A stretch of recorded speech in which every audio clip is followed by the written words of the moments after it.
ಅಧ್ಯಕ್ಷರು ಜಿಲ್ಲಾ ಕಾಂಗ್ರೆಸ್ ಸಮಿತಿ ಯಾದಗಿರಿ ಅವರು ಯಾದಗಿರಿ ಜಿಲ್ಲೆ ಗುರ್ಮಿಟ್ಕಲ್ ಮತಕ್ಷೇತ್ರದ ಉಲ್ಲೇಖ 1ರಲ್ಲಿ ಅನುಮೋದನೆ ನೀಡಲಾದ 3,90,00,000 ರೂಪಾಯಿಗಳ ಮೊತ್ತದ 39 PRID ಬದಲಾಗಿ KRIDL ಸಂಸ್ಥೆ ಮೂಲಕ ಅನುಷ್ಠಾನ ಮಾಡಲು ಕೋರಿರುತ್ತಾರೆ. ಶಾಸಕರೇ, ನಿಮ್ಮ ಹೆಸರಲ್ಲಿ ಆದೇಶ ಬಂದಿಲ್ಲ, ಜಿಲ್ಲಾ ಕಾಂಗ್ರೆಸ್ ಅಧ್ಯಕ್ಷರ ಹೆಸರಲ್ಲಿ ಆದೇಶ ಬಂದದಂದ್ರೆ ನಾವು ಶಾಸಕರಾಗಿದ್ದು ಸತ್ತಂಗಲ್ ಅಧ್ಯಕ್ಷರೇ. ಒಂದೊಂದು ಸಾರಿ ಈ ಥರ ಘಟನೆಗಳು ಅವರಿದ್ದಾಗ ಆಗಿದ್ದಾವೆ, ಈ ಕಡೆನೂ ಆಗಿದ್ದಾವೆ. ಬಟ್ ಸಾರ್ವಜನಿಕವಾಗಿ ಸೇವೆ ಸಲ್ತಕ್ಕಂಥ ವ್ಯಕ್ತಿಗಳು ಕೆಲವು ಸಂದರ್ಭದಲ್ಲಿ ಡಿಫೀಟ್ ಆಗಿರ್ತದೆ, ಕೆಲವು ಸರಿ ಎಲೆಕ್ಟ್ ಆಗಿರ್ತಾರೆ, ಒಂದ್ಸರಿ ಇವರು ಬರ್ತಾರೆ, ಒಂದು ಅವ್ರ ಸರಿ ಬರ್ತಾರೆ. ಸಾರ್ವಜನಿಕ ಮಹತ್ತರವಾದಂಥ ವಿಷಯಗಳು ಬಂದಾಗ ಅಥವಾ ಅಭಿವೃದ್ಧಿ ಬಂದಾಗ ಅವರು ಅದಕ್ಕೆ ಸಾರ್ವಜನಿಕರು ಇರ್ಬೋದು, ಒಂದು ರಾಜಕೀಯ ಪಕ್ಷದ ಮುಖಂಡರು ಇರ್ಬೋದು, XMLA ಇರ್ಬೋದು, ಡಿಪ್ಯೂಟೆಡ್ ಕ್ಯಾಂಡಿಡೇಟ್ ಇರ್ಬೋದು, ನಮ್ಮ MLAಗಳ ಜೊತೆಗೆ ಅವರು ಕೂಡ ಸಾರ್ವಜನಿಕ ಮಹತ್ವದ ಕಾಮಗಾರಿಗಳಿಗೆ ನಮಗೆ ಹಣ ಮಂಜೂರು ಮಾಡಿ ಸಹಾಯ ಮಾಡಿ, ರಸ್ತೆ ಹೋಗಿದೆ, ನೀರಾವರಿ ಸಂಪರ್ಕ ಕಡಿತ ಆಗಿದೆ, ಸಂಪರ್ಕ ರಸ್ತೆ ಇಲ್ಲ, SC/ST ಕಾಲೋನಿಗಳ ಅಭಿವೃದ್ಧಿ ಆಗಿಲ್ಲ ಅಂತ ಹೇಳೋದ್ರಲ್ಲಿ ನಾವು ಸಾರ್ವಜನಿಕ ಜೀವನದಲ್ಲಿರೋದ್ರಿಂದ ಹೇಳೋದ್ರಲ್ಲಿ ತಪ್ಪೇನಿಲ್ಲ, ಅಥವಾ ಅದನ್ನು ಕೊಡಬಾರ್ದು ಅಂತಲೂ ಏನೂ ನಿರ್ಬಂಧ ಏನಿಲ್ಲ.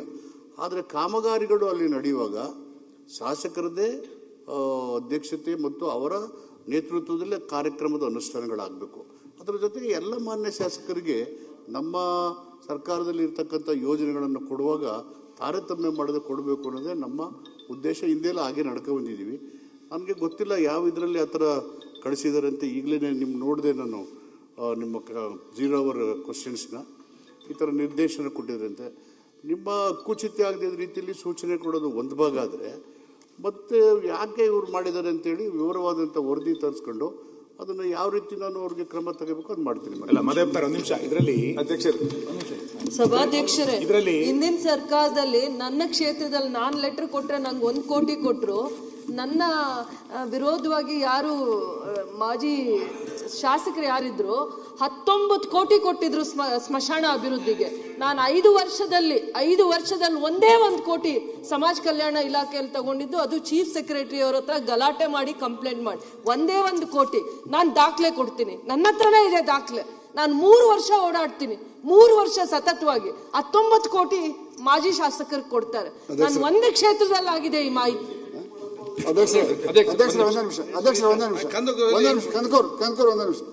ಸನ್ಮಾನ್ಯ ಮಹದೇವಪ್ಪನವರು ಹೇಳಿದ್ರು, ನಾವು ಮಾಡೇವಿ ಅವರು ಮಾಡೇವಿ ಅಂತ. ನಾವು ಮಾಡಿದ್ರು ಅದು ಸಂಪ್ರದಾಯ ಅಲ್ಲ, ಅವರು ಮಾಡಿದ್ರು ಸಂಪ್ರದಾಯ ಅಲ್ಲ. ಇದು ಕೊಟ್ಟಿದ್ದಕ್ಕಿಂತ ಮಹತ್ವದ ವಿಷಯ ಅಂತಂದ್ರೆ, ಈ ಕಾಮಗಾರಿಗಳನ್ನ ಯಾವ ಏಜೆನ್ಸಿಗೆ ತಗೋಬೇಕು ಅಂತ ಕೇಳ್ಯಾರ ನಿಮ್ಮ ಅಧಿಕಾರಿ. He should be suspended. ಯಾರಾದ್ರೂ XYZ ಪರ್ಸನ್ ಕೇಳಿ ಕಾಮಗಾರಿ ಇವಾಗ ಕೊಡ್ಬೇಕಂತಂದ್ರೆ ಇಸ್ ಇಟ್ ಎ ಪ್ರೋಟೋಕಾಲ್? ಇದು ಬರುತ್ತೆ ಸದನ ನಿಯಮದೊಳಗೆ. ಗೃಹ ಮಂತ್ರಿಗಳ ಕಾಮಗಾರಿಗಳನ್ನ ಕೊಟ್ಟಿದ್ದಕ್ಕೆ ನಮ್ಗೆ ಬಹಳ ಅಪೇಕ್ಷೆ ಇಲ್ಲ. ನಾವು ಕೊಟ್ಟೇವಿ, ಅವರು ಕೊಟ್ಟಾರ ಅಂತಾರೆ, ಆಗಬಾರ್ದು. ಕಾಮಗಾರಿ ಮಾಧವಪ್ಪನವ್ರ ಒಂದೇ ನಿಮಿಷ, ಕಾಮಗಾರಿಗಳನ್ನ ಯಾವ ಏಜೆನ್ಸಿ ಕೊಡ್ಬೇಕಂತ ಅಧಿಕಾರಿ ಕೇಳ್ತಾನೆ ಅಂದ್ರೆ ಎಷ್ಟು ಉದ್ದಟತನ ಅಧಿಕಾರಿ ಅದು. ಅವನ ಸಸ್ಪೆಂಡ್ ಮಾಡ್ತೇವೆ ಅನ್ನೋ ಉತ್ತರವನ್ನ ಈ ಸದನದಲ್ಲಿ ತಾವು ನೀಡಬೇಕಂತ ಮಾನ್ಯ ಸಭಾಧ್ಯಕ್ಷರ ಮುಖಾಂತರ ಕೇಳ್ತೇನೆ. ಮಾದೇವಪ್ಪನವರೇ, ನೀವು ಸಾರ್ವಜನಿಕ ಜೀವನದಲ್ಲಿ ಕೆಲಸ ಮಾಡೋರಿಗೆ ನಾವು ಅನುದಾನ ಕೊಡ್ತೀವಿ ಅಂತ ಹೇಳುವಂಥದ್ದು ಈ ಸದನದಲ್ಲಿ ಸರಿಯಲ್ಲ. ನೀವು ಒಂದು ಯಾರ 100 ಮನವಿ, ನೀವು ಸಚಿವರಾಗಿದ್ದಾಗ 100 ಮನವಿ ಪಬ್ಲಿಕ್ ಕೊಡ್ತಾರೆ, ಬೇರೆ ಬೇರೆ ಸಂಘ ಸಂಸ್ಥೆಗಳು ಕೊಡ್ತವೆ. ಸರ್ಕಾರಿ ಆದೇಶ ಮಾಡಬೇಕಾದ್ರೆ ಇದೊಂದು ಎಚ್ಚರಿಕೆ ತಗೋಬೇಕು ನೀವು, ಆಯ್ತಾ? ನಿಮ್ ಕಣ್ಮುಂದೆ ಆಗಿದೆ ಅಂತ ನಾನು ಆರೋಪ ಮಾಡಲ್ಲ. ಆದ್ರೆ ನಿಮ್ಮ ಪ್ರಧಾನ ಕಾರ್ಯದರ್ಶಿಯ ಮೂಲ ಆದೇಶದಲ್ಲಿ ಹಿಂಗಿದೆ ಅಂದ್ರೆ ಏನರ್ಥ? ಅದ್ರ ಮುಂದೆ ನೀವು 2ನೇ ಆದೇಶ ನೋಡಿ, ನಿಮ್ DD ಮಾಡಿರೋದು ಸದರಿ ಕಾಮಗಾರಿಗಳನ್ನು ನಿರ್ವಹಿಸಲು ಏಜೆನ್ಸಿಯನ್ನು ಗುರುತಿಸಿ ನೀಡುವಂತೆ ಹಾಗೂ 100 ಲಕ್ಷದ ಮಿತಿಯೊಳಗೆ ಕಾಮಗಾರಿಯನ್ನು ಆಯ್ಕೆ ಮಾಡುವಂತೆ ಕೋರಲಾಗಿದೆ ಅಂತ ನೀವು ಡಿಫಿಟೆಡ್ ಕ್ಯಾಂಡಿಡೇಟ್ಗೆ ರೈಟಿಂಗ್ ಅಲ್ಲಿ ಕೊಟ್ರೆ ಒಬ್ಬ ಶಾಸಕ ಹೆಂಗ್ರಿ ಕೆಲಸ ಮಾಡ್ತಾನೆ? ದಯಮಾಡಿ ಇದನ್ನ ನೀವು 0 ಅವರ್ ಅಂತೇಳಿ ತಳ್ಳಾಕ್ಬೇಡಿ. ಸಸ್ಪೆಂಡ್ ಮಾಡಿ, ಸಸ್ಪೆಂಡ್ ಮಾಡಿಲ್ಲ ಅಂದ್ರೆ ಆಗಲ್ಲ. ಇದು ಎಲ್ಲ ಅಧಿಕಾರಿಗಳು ಇಲ್ಲೇನಾಗಿದೆ ಅಂತಂದ್ರೆ ಡಿಫಿಟೆಡ್ ಕ್ಯಾಂಡಿಡೇಟ್ಗಳಿಂದ ರಾಜ್ಯ ಅಂತ ಅನ್ಕೊಂಡ್ಬಿಟ್ಟಿದ್ದಾರೆ. ಅನುಷ್ಠಾನ ಆಗಿಲ್ಲ, ಶಾಸಕರ ಹಕ್ಕುಚ್ಯುತಿ ಆಗಿಲ್ಲ. ಯಾಕೆ ಈ ತರ ಸಂದೇಶ ಹೋಗಿರೋದು? I have to get the information in detail. ಅಧ್ಯಕ್ಷರೇ, ಇದರಲ್ಲಿ ಮಾನ್ಯ ಸಭಾಧ್ಯಕ್ಷರೇ, ಅಲ್ಪಸಂಖ್ಯಾತ ಇಲಾಖೆ ತೋರಿಸ್ತೇನೆ, ಎಲ್ಲದೂ ತೋರಿಸ್ತೇನೆ. ನಾನೀಗ ಸಾಂದರ್ಭಿಕವಾಗಿ ಒಂದೊಂದು ಕೊಟ್ಟಿದ್ದೇನೆ ಅಷ್ಟೇ. ಮಾನ್ಯ ಪರಮೇಶ್ವರ್ ರಾಮಲಿಂಗಾರೆಡ್ಡಿ ಅವರೆಲ್ಲ ಹಿರಿಯ ಸಚಿವರಿದ್ದೀರಿ. ಎಲ್ಲ ಇಲಾಖೆನಲ್ಲಿ ಹಿಂಗೆ ಆಗ್ತಾ ಇದೆ. ದಯಮಾಡಿ ಅರ್ಥ ಮಾಡ್ಕೊಳ್ಳಿ.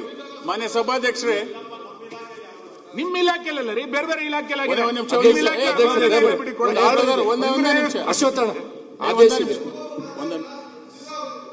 ಸಭಾಧ್ಯಕ್ಷರೇ ಒಂದೇ ಒಂದು ನಿಮಿಷ ರಗಣ 26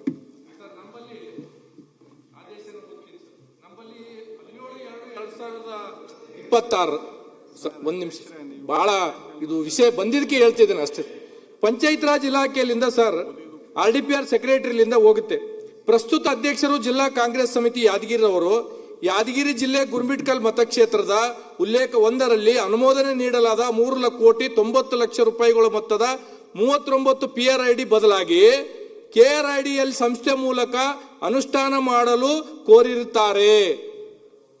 ಅವ್ರ ಆದೇಶ ಆದ್ಮೇಲೆ ಅಧ್ಯಕ್ಷರೇ, ಮಾನ್ಯ KRDL ಏನ್ಪತ್ತಂದ್ರೆ ಡೈರೆಕ್ಟರ್ಗೆ ಮತ್ತು ಏನ್ಪತ್ತಂದ್ರೆ ಕಮಿಷನರ್ ಅವರಿಗೆ ನಾನು ಖುದ್ದು ಹೋಗಿ ಪತ್ರ ಬರಿತೀನಿ, ಈ ರೀತಿ ಮಾಡಿದ್ದೀರಿ, ದಯಮಾಡಿ ಏನ್ಪಂದ್ರೆ KRDL ಕೊಡಬೇಡಂತ ಸಚಿವರೇ ಏನ್ಪತ್ತಂದ್ರೆ ಹೇಳಿದ್ದಾರೆ.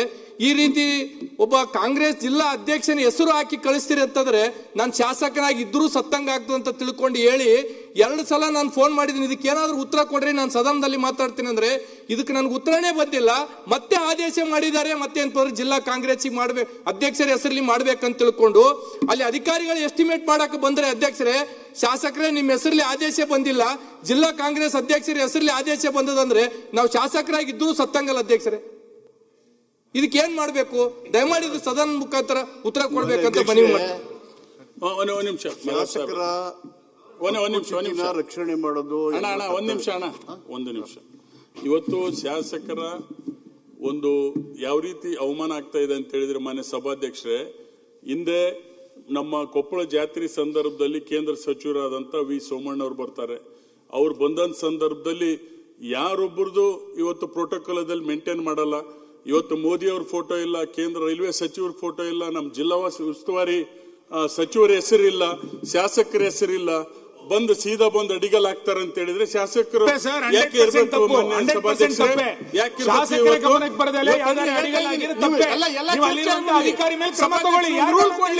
ಶಾಸಕರ ಬಗ್ಗೆ ಸಭಾಧ್ಯಕ್ಷರು ಕೊಡ್ಲಿ. ಇವತ್ತು ಎಲ್ಲಾ ಕಡೆ ಹೋದ್ರು ಒಂದೇ ಹೆಸರು ಹಾಕೊಂಡು ಇವತ್ತು ನಮಗೆ ಅವಮಾನ ಮಾಡ್ತಾರೆ ಅಂತ ಹೇಳಿದ್ರೆ, ಇವತ್ತು ಅವ್ರ ಪಾರ್ಟಿ ಇರ್ಬೋದು, JDS ಇರ್ಬೋದು, ಕಾಂಗ್ರೆಸ್ ಇರ್ಬೋದು. ಮಾನ್ಯ ಸಭಾಧ್ಯಕ್ಷರೇ, ಇವತ್ತು ದಯಮಾಡಿ ನೀವು ಹೇಳ್ತೀನಿ, ಇವತ್ತು ಶಾಸಕರಿಗೆ ಗೌರವ ತರುವಂತ ಕೆಲಸವನ್ನ ನೀವೊಂದು ರೂಲ್ ಕೊಡ್ಬೇಕಂತೇಳಿ ಈ ಸಂದರ್ಭದಲ್ಲಿ ನಾನು ಹೇಳಲಿಕ್ಕೆ ಬಯಸ್ತೀನಿ. ನನಗಾದಂತ ಅವಮಾನ ಇವತ್ತು ನಮ್ದು ಏನು ಹೆಸರಿಲ್ಲ, ಪ್ರೋಟೋಕಾಲ ಇಲ್ಲ. BJP ಅವರು ಜಿಲ್ಲಾಧ್ಯಕ್ಷರು ಬಂದು ಚೇರ್ ಮೇಲೆ ಕೂಡ್ತವ್ರೆ, ನಮಗೆ ಚೇರ್ ಇಲ್ಲ ಅಂತಕ್ಕಂಥದ್ದು ಇದ್ರೆ ಇದನ್ನ ಯಾರು ಉತ್ತರ ಕೊಡ್ತಾರೆ? ಮಾನ್ಯ ಸಭಾಧ್ಯಕ್ಷರೇ, ಇವತ್ತು ನಿಮ್ದು ಮುಖ್ಯ ಚರ್ಚೆ ಕರೆದು ಹೆಸರಿಲ್ಲ ಅಲ್ಲಿ. ನಿಮಗೂ ಅವಮಾನ ಆಗಿದೆ, ಹೌದು, ನಿಮಗೂ ಅವಮಾನ ಆಗಿದೆ. ಇವತ್ತು ನಾವು ಚರ್ಚೆ ಮಾಡ್ಬೇಕಲ್ಲ, ಅದಕ್ಕೆ ದಯಮಾಡಿ ಹೇಳಿದ್ರಲ್ಲ. ಅದು ಸೆಂಟ್ರಲ್ ಗವರ್ಮೆಂಟ್ ಪ್ರೋಟೋಕಾಲ್, ಅದು ಸೆಂಟ್ರಲ್ ಗವರ್ಮೆಂಟ್ ಇದ್ದದು. ನಮ್ಗೆ ಇಲ್ಲಿ ಚರ್ಚೆ ಮಾಡಿ ಪ್ರಯೋಜನ ಇಲ್ಲ. ತಪ್ಪಲ್ಲ ಸರ್. ನಮ್ಮಲ್ಲಿ ಕೂಡ ಏನಾಗಿದೆ ಸರ್, ನಮ್ಮಲ್ಲಿ ಕೂಡ ಅಲ್ಪಸಂಖ್ಯಾತರ ಇಲಾಖೆಯಿಂದ ನಾನು ಅನುದಾನ ಕೊಟ್ಟಿದ್ರು. ಮಾನ್ಯ ಜಮೀರ್ ಅವರು, ಮಾನ್ಯ ಸಚಿವರು ಕೊಟ್ಟಿದ್ರು. ಫಸ್ಟ್ನೇ ಆದೇಶದಲ್ಲಿ ನನ್ನ ಹೆಸರು ಹಾಕಿ ಕೊಟ್ಟಿದ್ರು, ದೊಡ್ಡಗೌಡ ಪಾಟೀಲ ಮುಖ್ಯ ಸಚೇತಕರು ಇವರ ಮನವಿ ಮೇರೆಗೆ ಅಂತೇಳಿ. ಆಮೇಲೆ ಅಲ್ಲಿ ಗಲಾಟೆ ಮಾಡಿದ್ರು. ಗಲಾಟೆ ಮಾಡಿದ್ಮೇಲೆ ಮತ್ತೆ ಆದೇಶನೇ ಚೇಂಜ್ ಮಾಡಿದ್ರು ಅವರು. ನನ್ನ ಹೆಸರು ತೆಗೆದು ಹಾಕಿ ಅಲ್ಲಿ ಏನು ಡಿಪ್ಯೂಟಿ ಕ್ಯಾಂಡಿಡೇಟ್ ಇದ್ದು ಅವ್ರ ಹೆಸರು ಹಾಕಿ ಕಳಿಸ್ತಾರೆ. ಅಲ್ಪಸಂಖ್ಯಾತರು ಮೊದಲೇ ಕೊಟ್ಟಿದ್ರು, ಆಮೇಲೆ ತೆಗಿತಾರೆ. ಈ ರೀತಿ ಆಗಿರ್ತಕ್ಕಂಥವು ಕೂಡ ನಮ್ಮಲ್ಲಿ ಅದಾವ, ಅನೇಕ ಉದಾಹರಣೆಗಳು ಸರ್. ಶಾಸಕರ ಹಕ್ಕುಚ್ಯುತಿ ಆಗದ ರೀತಿಯಲ್ಲಿ ಕ್ರಮ ಜರುಗಿಸೋದು ಪ್ರಮುಖವಾದಂಥ ವಿಷಯ. ಆ ಕಾಮಗಾರಿಗೆ ಅನುಷ್ಠಾನ ಆಗುವಾಗ ಅಥವಾ ಸರ್ಕಾರದ ಕಾರ್ಯಕ್ರಮಗಳಾಗುವ ಪ್ರೋಟೋಕಾಲ್ ಪ್ರಕಾರ ಅವರು ಇರಲೇಬೇಕು. ಅದನ್ನು ಉಲ್ಲಂಘನೆ ಮಾಡೋ ಪ್ರಶ್ನೆ ಬರೋದೇ ಇಲ್ಲ. ಈಗ ತಾನೇ ಅವರು ಗ್ರಾಂಟನ್ನು ಮಂಜೂರು ಮಾಡಿದ್ದಾರೆ, ಕೆಲವು ನಿರ್ದೇಶನ ಕೊಟ್ಟಿದ್ದಾರೆ, ಸರಿ ಇಲ್ಲ ಅಂತೇಳಿ ಈ ಶೂನ್ಯ ವೇಳೆಯಲ್ಲಿ ನಾನು ಪ್ರಸ್ತಾಪ ಮಾಡಿದ್ದಾರೆ. ನೋಡೋಣ 19ರಿಂದ 23ರಲ್ಲಿ ಯಾವ್ಯಾವ ಥರ ಈ ಥರ ಘಟನೆಗಳಾಗಿದ್ದಾವೆ, ಅದು ಯಾವಾಗಾಯಿತು, ಇದೇನಾಯಿತು ಎಲ್ಲ ನೋಡಿ ತರಿಸಿ ಯಾಕೆ ಆಗ್ತಾ ಇದ್ದಾವೆ.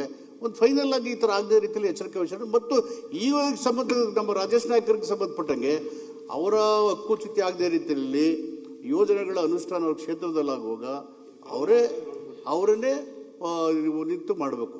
ಬೇರೆಯವ್ರಿಗೆ ಮಾಡೋಕ್ಕೆ ಕೇಳ್ಬೋದು, ಗ್ರಾಂಟ್ ಕೇಳ್ಬೋದು. ಕೇಳಿ ಸಮಯ ಹೇಳತನ ಕೇಳ್ರಿ, ಪ್ಲೀಸ್ ಹೇಳತನ ಕೇಳಿ, ಆಮೇಲೆ ಮಾತಾಡಿಟ್ಟೆ.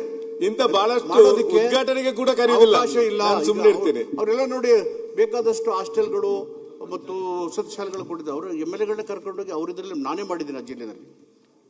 ನಾನೇ ಅವರೆಲ್ಲ ಕರ್ಕೊಂಡು ಹೋಗಿದ್ದೀನಿ. ಅಲ್ಲ ಅಧ್ಯಕ್ಷರೇ, ನಿಮ್ಮ ಹತ್ರ ನಾನು ಭೂಮಿ ಪೂಜೆ ಮಾಡ್ತಿದ್ದೆ. ಹಕ್ಕುಚ್ಯುತಿ ಆಗೇ ಇಲ್ಲ ಅಧ್ಯಕ್ಷ. ಈಗ ಮಾಡಿದ್ದೀರಿ, ಮಂತ್ರಿಗಳೇ ಸರಿ ಇಲ್ಲ. ಮಂತ್ರಿಗಳೇ ಹೇಳಿ ಸರ್, ಪ್ಲೀಸ್. ಹಕ್ಕುಚ್ಯುತಿ ಆಗೇ ಇಲ್ಲ. ಈ ತರ ಮಾಡಿದಿರಿ, ಸರ್ಕಾರದಲ್ಲಿ ಈ ತರ ಸೂಚನೆ ಕೊಟ್ಟಿದ್ದೀರಿ, ಇದು ಸರಿಯಲ್ಲ, ಅದು ಸರಿಯಲ್ಲ ಅನ್ನೋದು ನನ್ನ ಗಮನಕ್ಕೆ ಬಂದು ಎಲ್ಲ ಡೀಟೇಲ್ ನಾನು ವರದಿ ತರಿಸ್ಕೊತೀನಿ. ಅವ್ರ ಹಕ್ಕುಚ್ಯುತಿ ಆಗದ ರೀತಿ ನಾನು ನೋಡ್ಕೊತೀನಿ ಅಂದಮೇಲೆ ನಮ್ಮ ಡ್ಯೂಟಿ ಅದು. ಜೊತೆಗೆ 19ರಿಂದ 23ಕ್ಕೆ ಏನೇನು ಇವರೆಲ್ಲ ಮಾತಾಡ್ತಾ ಇದ್ದಾರಲ್ಲ, ಯಾಕಾಯ್ತು? Why it's happening like this? Grant ಕೊಡೋದು ಅಥವಾ ಕೊಡದೇ ಇರೋದು ಸರ್ಕಾರದ ವಿವೇಚನೆ. ಎಲ್ರಿಗೂ ಕೊಡಬೇಕು, ನಮ್ಮ ಅಭಿವೃದ್ಧಿ ಆಗೋ ಕ್ಷೇತ್ರಗಳು. ನಾವು ಯಾವ ಸಂದರ್ಭದಲ್ಲೂ ತಾರತಮ್ಯ ಮಾಡಿಲ್ಲ. ಮತ್ತು ಈಗಲೂ ನಮ್ಮ ಇಲಾಖೆಯಲ್ಲಿ ಇರ್ತಕ್ಕಂಥ ಸಂಪನ್ಮೂಲದ ಎಲ್ಲ ಮಾನ್ಯ ಶಾಸಕರಿಗೆ ಕೊಡ್ಲಿಕ್ಕತಕ್ಕಂಥ ಪ್ರಯತ್ನವನ್ನು ಮಾಡ್ತಾ ಇದ್ವಿ. ಇಲ್ಲಿ without violation of protocol there is a circular